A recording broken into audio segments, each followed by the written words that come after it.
Hello, a very good evening to all of you. कैसे हैं आप सभी? और उम्मीद करती हूँ कि कल जो मैंने एंग्लो सेक्शन एज के बारे में आप लोगों को बताया था, हिस्ट्री की एक शुरुआत बताई थी। उम्मीद करती हूँ कि आप लोगों को अच्छा लगा होगा, और आज मुझे उससे आगे Anglo Norman age of Chaucer ये बताना है, और इसके बाद इससे संबंधित literary terms, those who have been studying for the first time and those who have been studying for quite a long time, ये सभी के लिए एक इंटरेस्टिंग से टॉपिक्स हैं। तो चलिए फाउंडेशन सीरीज में स्टार्ट करते हैं। और मैं सोच रही हूँ कि हिस्ट्री मतलब ग्रामर और लिटरेचर दोनों ही आप लोगों को जो है वो पढ़ाती चलूँ। और नया बैच तो 7 तारीख से स्टार्ट हो रहा है, उससे पहले लॉन्च हो जाएगा। तो चलिए अभी स्टार्ट करते हैं। जो आज का डे 2 है, इसमें लिखा हुआ डे 1 है, लेकिन डे 2 है Anglo Norman Chaucerian age major literary terms. जैसे एंग्लो नॉर्मन पीरियड था 11th सेंचुरी से लेकर 13th सेंचुरी तक, Norman conquest, French language and all that. चलो कहानी सुनाना शुरू करती हूँ, क्योंकि कहानी से बहुत अच्छे से समझ में आता है। तो कल मैं आपको इस पिक्चर्स के माध्यम से समझा रही थी, और ये जो है मैंने यहाँ तक करवा दिया था। अब मैं आपको चलो लेके चलती हूँ बहुत दूर, कहानी के फॉर्म में लेके चलती हूँ यहाँ से। ठीक है, एंग्लो नॉर्मन पीरियड पे लेके चलती हूँ। आई होप आपको दिख रहा हो एंग्लो नॉर्मन पीरियड। चलो कहानी सुनाना शुरू करती हूँ एंग्लो नॉर्मन पीरियड का, और फिर उसके बाद आगे बढ़ेंगे।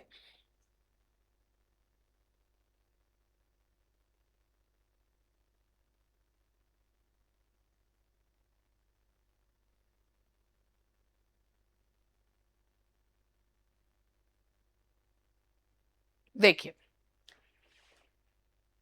मैंने आपको एक फिर भी मैं कहानी सुनाती हूँ। मैंने आपको एक बताया था कि एडवर्ड द कन्फेसर, जो कि इंग्लैंड के लास्ट जो है वो रूलर थे, उनके कोई बच्चा नहीं था और उनके फ्रेंच लीनिएज थी। तो उन्होंने कभी William the Duke of Normandy, यानी कि जो फ्रांस का राजा था, उससे वादा कर दिया था भाई कि मेरे डेथ के बाद तुम जो है वो इंग्लैंड के राजा बन जाना। और लेकिन ऐसा हुआ नहीं। उनकी मृत्यु के बाद सबसे जो एक एक नोबलमैन थे, हेरोल्ड, उनको राजा सर्वसम्मति से चुन लिया गया। मगर वो नोबलमैन थे, मगर वो he was not blue blood, यानी कि वो रॉयल ब्लड नहीं था उनके अंदर। तो उनको जो है ना ड्यूक ऑफ नॉर्मंडी, विलियम जो द ड्यूक ऑफ नॉर्मंडी था, उसने कहा अरे ब्रिटेन ये इंग्लैंड की गद्दी पे तो राज मेरा होगा। तो 1066 में एक बैटल ऑफ हेस्टिंग्स हुई, और बैटल ऑफ हेस्टिंग्स में हैरोल्ड को मारकर विलियम जो है वो गद्दी पर बैठ गए, और उनका नाम William the Duke of Normandy से बना विलियम द कॉन्करर। अब देखो क्या एक पैराडाइम शिफ्ट क्या आया। इससे पहले यानी कि 11th सेंचुरी तक, 5th से लेकर 11th सेंचुरी तक, जो सारी जनता थी, राजा थे, सब एक ही भाषा बोलते थे, and that was old English. But now everything got change. अब क्या चेंज हुआ? सबसे पहला जो चेंज हुआ एंग्लो नॉर्मन, यानी कि जो 11th सेंचुरी का जो ये चेंज हुआ, वो चेंज हुआ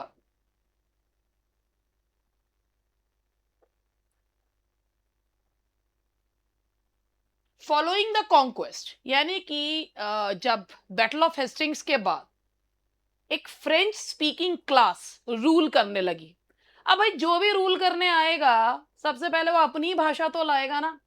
तो फ्रेंच डायलेक्ट्स जो है, एक फ्रेंच स्पीकिंग क्लास आई। और एंग्लो नॉर्मन पीरियड में फ्रेंच, भाई एंग्लो नॉर्मन कहा जाता है क्योंकि ड्यूक ऑफ नॉर्मेंडी था, तो एंग्लो नॉर्मन। अब इसमें क्या था, जो ना ये इसमें तीन भाषाएं हो गई। जो रूलिंग क्लास थी वो बोलती थी फ्रेंच, जो प्रीस्ट थे वो बोलते थे लैटिन, और जो गरीब गुरबे थे, जनता थी, वो बोलती थी इंग्लिश। ठीक है, तो there were three languages, three dialects.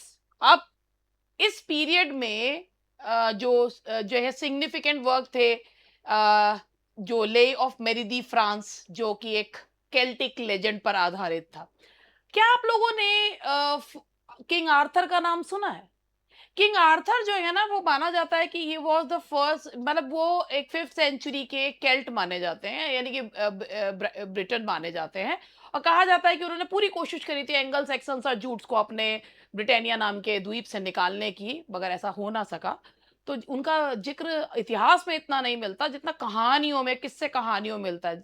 King Arthur थे, उनका एक जो है शहर था, कैmelot था, उनकी रानी थी गिनेवर, उनकी एक बहुत बढ़िया तलवार थी जिसका नाम था एक्सकैलिबर। तो कहते हैं कि ये भी एक किंग आर्थर के बारे में है कि एक बार एक जादूगर था और उस जादूगर ने एक उसका उसका जादूगर का नाम था, अगर उसमें बताऊं क्या था उस जादूगर का नाम, मर्लिन।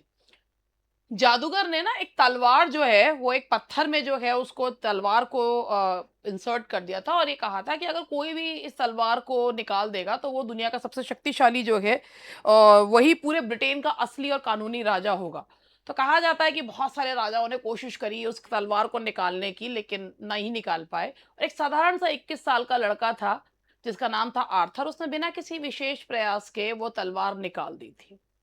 तो ये कहते हैं कि वो मर्लिन ने कहा कि ये कोई साधारण लड़का नहीं है बल्कि यही ब्रिटेन का असली शासक है।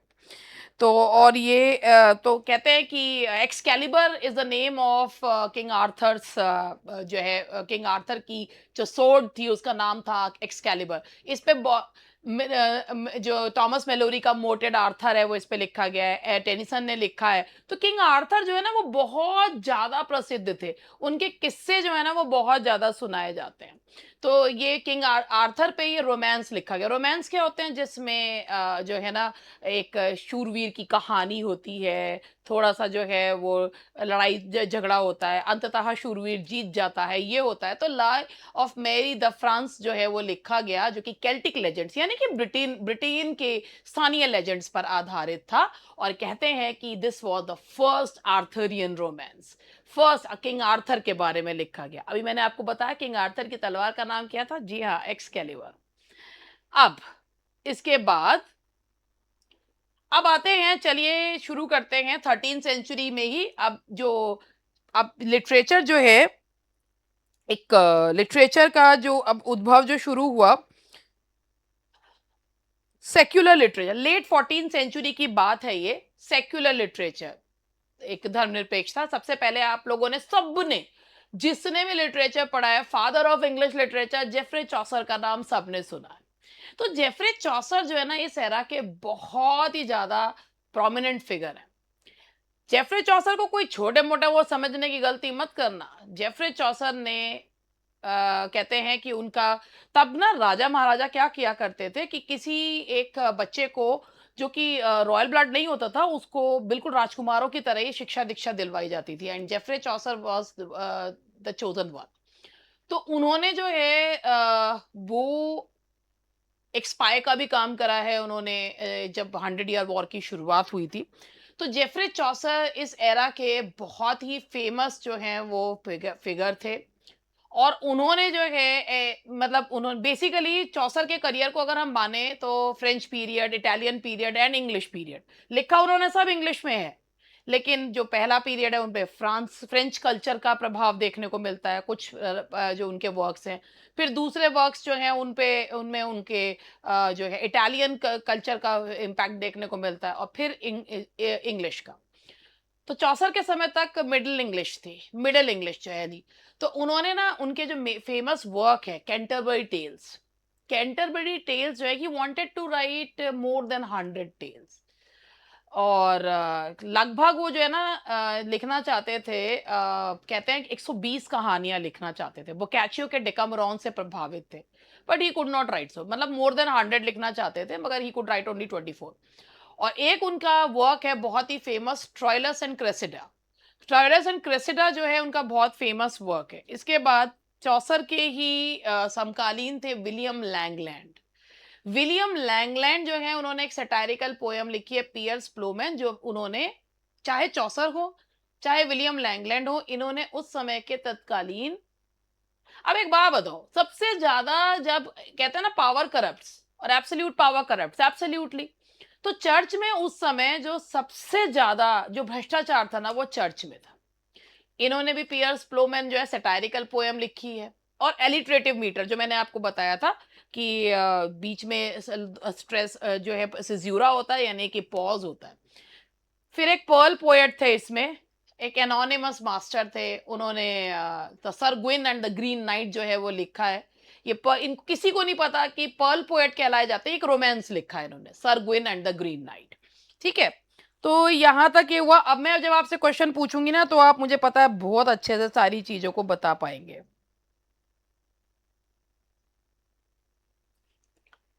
अब इसमें और भी चीजें हैं, अभी हम 15 सेंचुरी पे चलते हैं। अब मैं आपको कहानी सुनाती हूँ। अब मैं एक और चीज, अगर मैं आपसे पूछूं, एक साधारण सी चीज है, मैं आपसे पूछूं कि ड्रामा का उद्भव कैसे हुआ। ठीक है,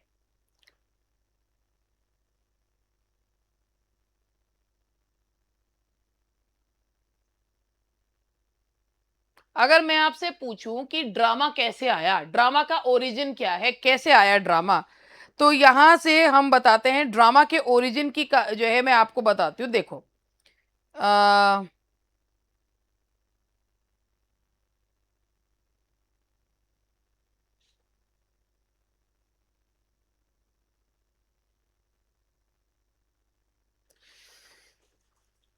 सबसे पहले एक चीज याद रखना कि ड्रामा की शुरुआत हुई है रिलीजन से।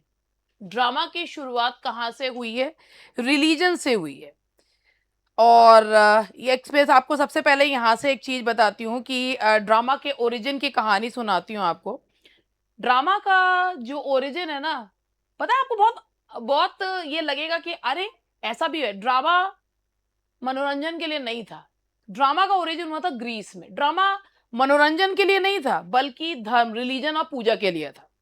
प्राचीन एंशंट ग्रीस में एक बहुत ही फेमस जो है एक गॉड की पूजा होती थी, डायनोसियस। डायनोसियस जो है वो God of wine and God of fertility थे, डायनोसियस।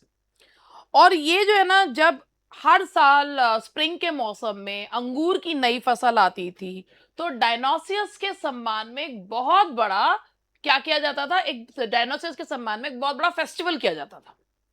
और जो है जिसे सिटी डायनोसिया कहा जाता था। ड्रामा का, अब याद रखिएगा, ड्रामा का ओरिजिन कहाँ से हुआ? ड्रामा का ओरिजिन है धर्म से। ड्रामा का ओरिजिन कहाँ हुआ? Ancient Greece. एंशियंट ग्रीस में किसके सम्मान में किया जाता था? डायनोसियस के। इस त्योहार में सिटी डायनोसिया में लोग शराब पीते थे, नाचते थे, गाते थे और देवताओं की तारीफ में गाने गाते थे। इन गानों को बोला जाता था डायथ्रॉम्स।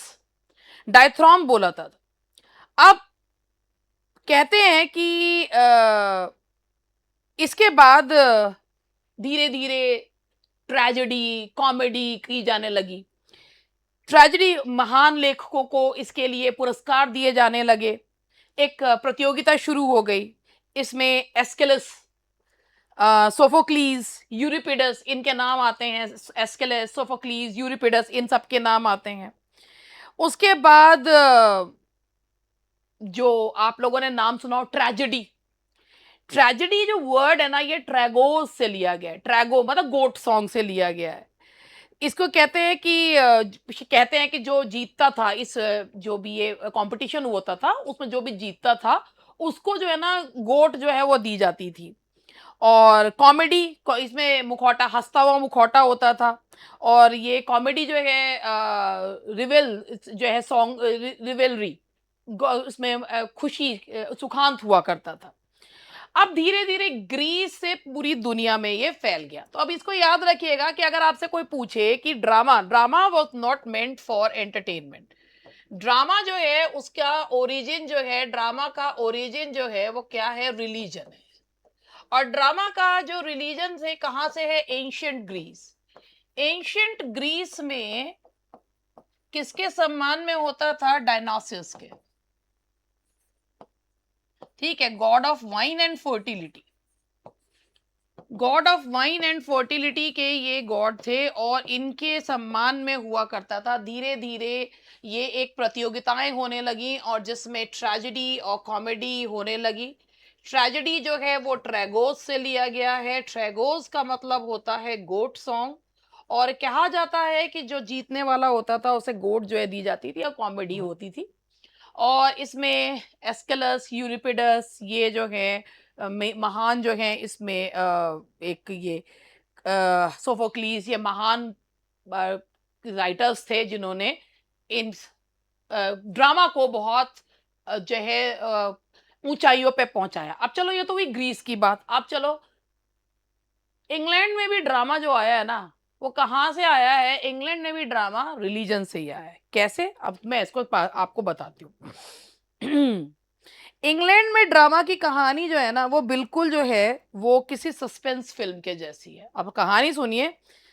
कहानी की शुरुआत होती है जब रोमन साम्राज्य का पतन हुआ।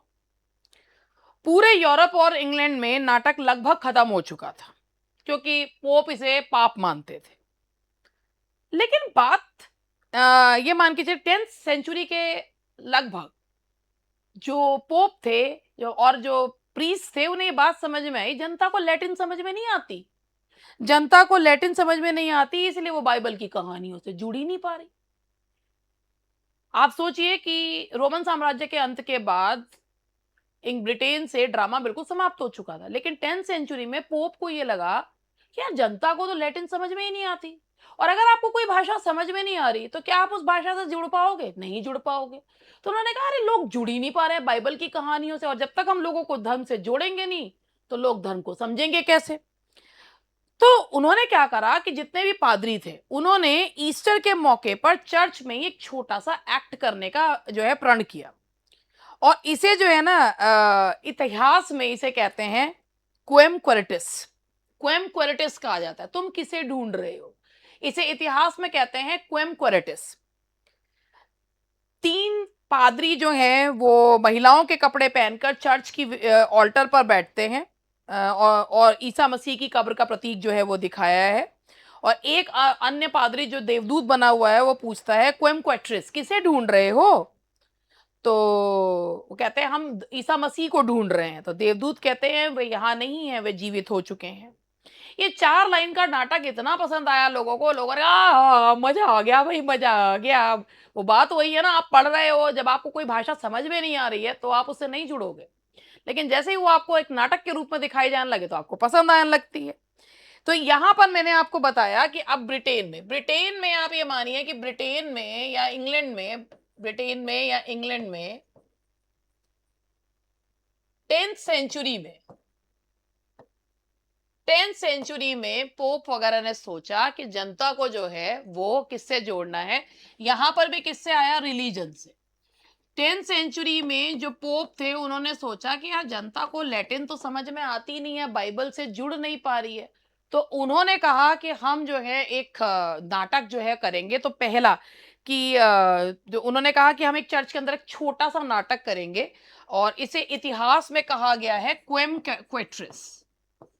क्वेम क्वेट्रिस जो है वो कहा गया इतिहास में, जो ये पहला एक्ट करा गया था, तो कि तुम किसे ढूंढ रहे हो, तुम किसे ढूंढ रहे हो। और इसमें क्या था कि 3 पादरी महिलाओं के कपड़े पहने हुए और जीसस क्राइस्ट की जो है कब्र की तरफ बढ़ रहे हैं, और वहां पर एक देवदूत बना हुआ कहता है कि वो यहाँ नहीं है, वो ईस्टर के मौके पे अब वो जीवित हो चुके हैं। तो ये लोगों को बहुत पसंद आया। मतलब लोगों को ये लोग और इन्हें जुड़ना शुरू करा। अब जब भीड़ बहुत बढ़ गई तो तो जो पादरी थे उन्होंने सोचा कि अब चर्च के मैदान, चर्च यार्ड में करना शुरू करते हैं। ड्रामा कहाँ करेंगे? चर्च यार्ड से। पर यहीं से जो है ना कंट्रोल निकल गया बस अब पादरियों के हाथ से। अब आम जनता को नाटक इतने पसंद आने लगे कि जो है अब वो लैटिन के बजाय आम भाषा इंग्लिश, ओल्ड इंग्लिश या मिडिल इंग्लिश में होने लगे। हंसी मजाक भी जुड़ने लगा। और 13th सेंचुरी में पोप ने आदेश दिया कि अब पादरी जो है वो अभिनय नहीं करेंगे। तो अब इंग्लैंड में ना वो गिल्ड्स होने लगे, यानी कि जो यूनियनों ने नाटक यूनियनों ने नाटक करने की जिम्मेदारी ली। इसमें मिस्ट्री प्लेज आए, मिरेकल प्ले आए, मोरालिटी प्ले आए। अब मैं आपको ये चीज बताऊंगी कि क्या है। देखो, अब यहां से जैसे मैंने आपको बताया 10th सेंचुरी में शुरुआत किसने करी? पादरियों ने करी। लेकिन उसके बाद धीरे धीरे जनता को इतना पसंद आने लगा कि भाई चर्च में तो इतनी जगह बची नहीं, तो वो चर्च से बाहर निकले। ये नाटक बाहर निकले तो उनको फिर पोप ने कहा 13th सेंचुरी में अब चर्च से जुड़े हुए लोग नाटक नहीं करेंगे।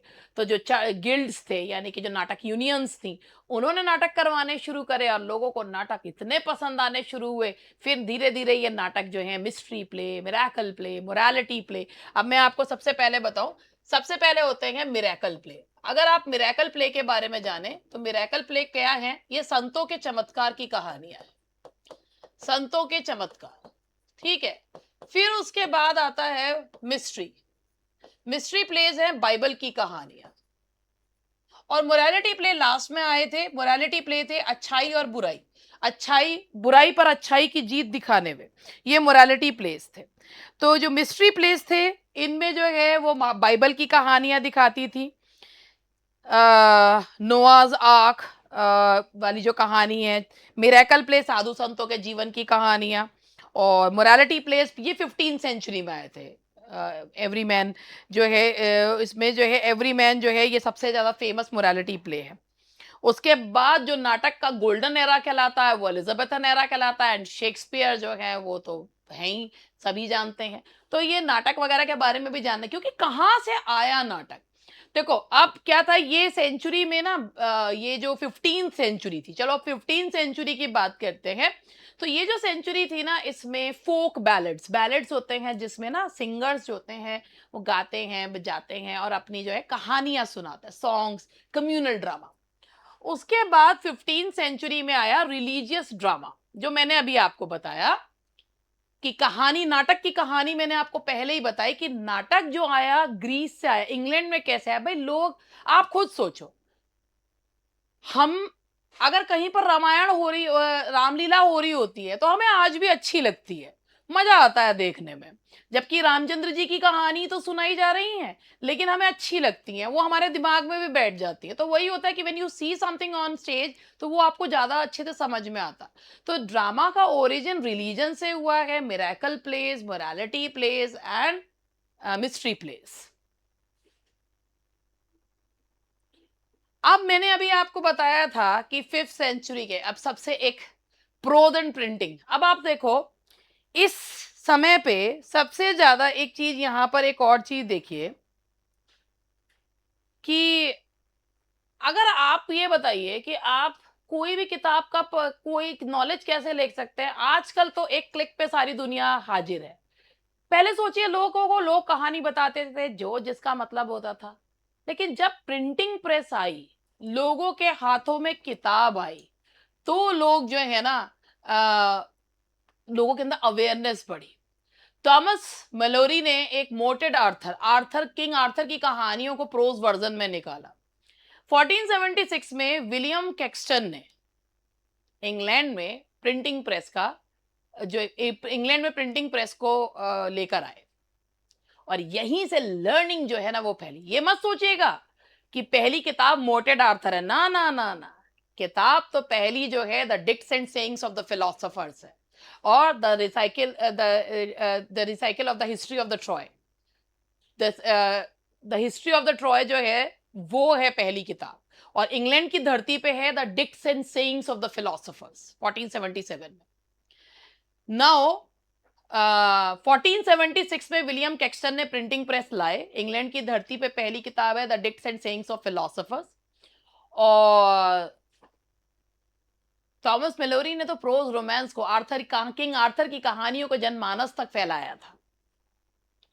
अब ये कुछ जो हैं वो लिटरेरी टर्म्स हैं जो इनसे जुड़ी हुई है, जो मैं आपको बताती हूँ। एक एक फैब्ल्यू जो कहा, इसमें बताती हूँ मैं आपको। फैब्ल्यू क्या होती है? फैब्ल्यू ऐसे समझिए एक छोटी सी कहानी, और अक्सर अश्लील सी कहानी, जिसमें मिडिल क्लास और लोअर क्लास कैरेक्टर्स होते हैं। अश्लील कहानी जो बेसिकली केवल मिडिल क्लास लोगों के या लोअर क्लास लोगों के एंटरटेनमेंट के लिए ही होती है, जैसे चौसर की मिलर्स टेल। अब उसके बाद ये कुछ लिटरेरी टर्म्स हैं दैट वी विल डिस्कस। तो यहाँ पर आपको मैं लिटरेरी टर्म्स के बारे में बताती हूँ। सबसे पहले लिटरेरी टर्म्स हैं यहाँ पर, ये आए हमारा, ये कुछ तो मैंने आपको बता भी दिए थे। एपिक, एलिजी, एलिट्री, कैनिंग,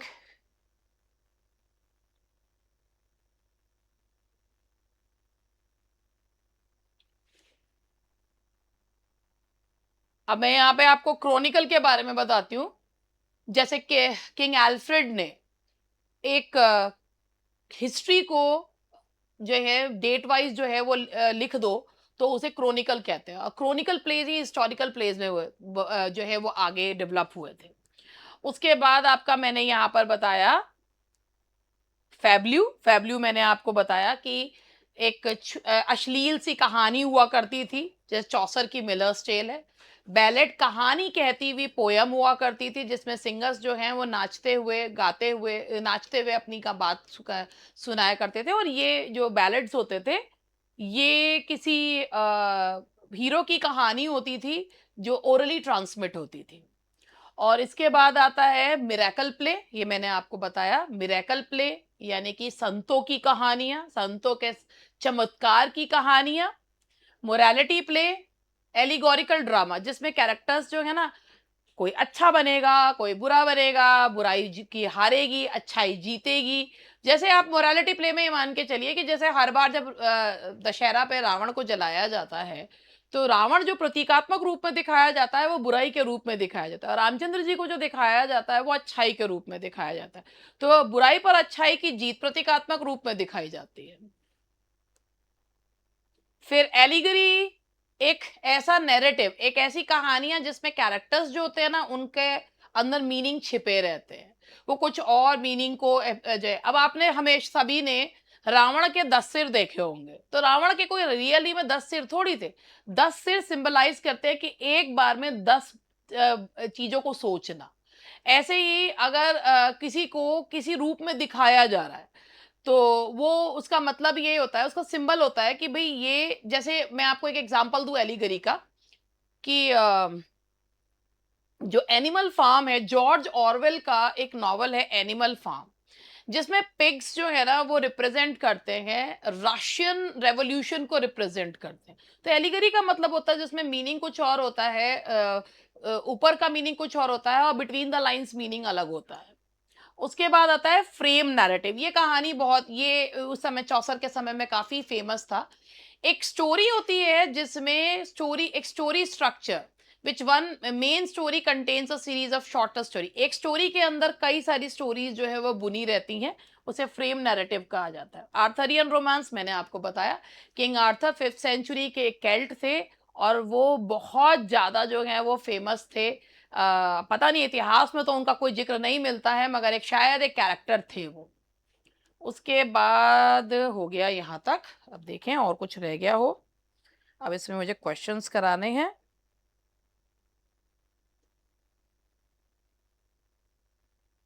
अब मिलूंगी मैं क्वेश्चंस।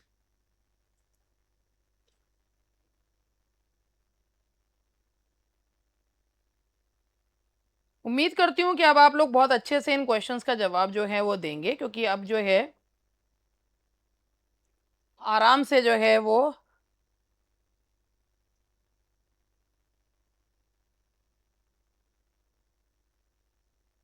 मैंने कल कुछ 5 क्वेश्चन कराए भी थे, लेकिन अब पढ़ाने के बाद इन क्वेश्चंस को आप आराम से जो है इनका जवाब दे सकते हैं। तो ये देखिए, पहला क्वेश्चन आप लोगों के सामने है। आप पढ़ के देंगे तो बहुत आराम से आएगा। वैसे 2 ही मैंने इसमें करवा दिए थे। जैसे ये है, which literary device served as the principal organising principle of Old English poetry. Old English poetry में कौन सा जो है वो यूज किया जाता था? सोचिए, ओल्ड इंग्लिश पोइट्री में कौन सी जो डिवाइस थी सबसे ज्यादा यूज की जाती थी? And that is alliteration, the answer. अगर आप इनके सबके जवाब सही देते हैं तो कहीं ना कहीं जो है आप बहुत अच्छे से आपने इसको पढ़ा है और समझा है। A narrative poem celebrating the deeds, एक कहानी कहती हुई poem celebrating the deeds of a national और कल्चरल हीरो इज कॉल्ड, बताइए। And that is epic. जैसे हमारे रामायण है, महाभारत है, ये भी क्या है? These are also epics. A short lyric poem expressing sorrow, loneliness, exile or loss, such as The Wanderer and the Seafarer। एक छोटी सी पोयम जो कि दुख बताती है, मतलब एक अकेलापन बताती है, and that is B, elegy. Yes, that is elegy. A medieval narrative dealing with knightly adventures, courtly love, and marvelous events is known as. एक मध्यकालीन कहानी कहती हुई पोयम जिसमें नाइट के एडवेंचर्स होते थे, एक शूरवीर के एडवेंचर्स होते थे, कोर्टली लव होता था, उसे क्या कहते हैं? And that is romance. जैसे Sir Gawain and the Green Knight is the example of romance. That is romance. A short comic tale in verse, usually realistic and often bawdy. जो थोड़ी रिबॉल्ड यानी कि थोड़ी छिचोरी या श्लील होती थी उसे क्या कहते थे? जैसे चौसर की द मिलर्स टेल है. And that is C, fabliau. The answer is C, fabliau. A drama in which characters represent virtues, vices और abstract qualities. ये सारे जो है ना, ये क्वेश्चंस जो हैं, अभी मैंने पढ़ाया आपको एंग्लो सेक्सन एंग्लो नॉर्मन है, लेकिन ये लिटरेरी टर्म्स के क्वेश्चन है. Question can be asked from anywhere, क्योंकि लिटरेरी टर्म्स तो वृहद हैं, है ना, और ये बहुत स्टैंडर्ड बुक के जो हैं में से बनाए हुए क्वेश्चन है. और स्टैंडर्ड बुक का नाम है एम.एच. अब्राम्स, जो कि बाइबल ऑफ लिटरेरी टर्म्स है. तो drama in which characters represent virtues, vices और abstract qualities is called. Virtue जो क्वालिटीज बताते हैं वो कौन से होते हैं? Morality play. और इसका बहुत अच्छा एग्जांपल है कि 15th सेंचुरी में आए थे एवरीमैन.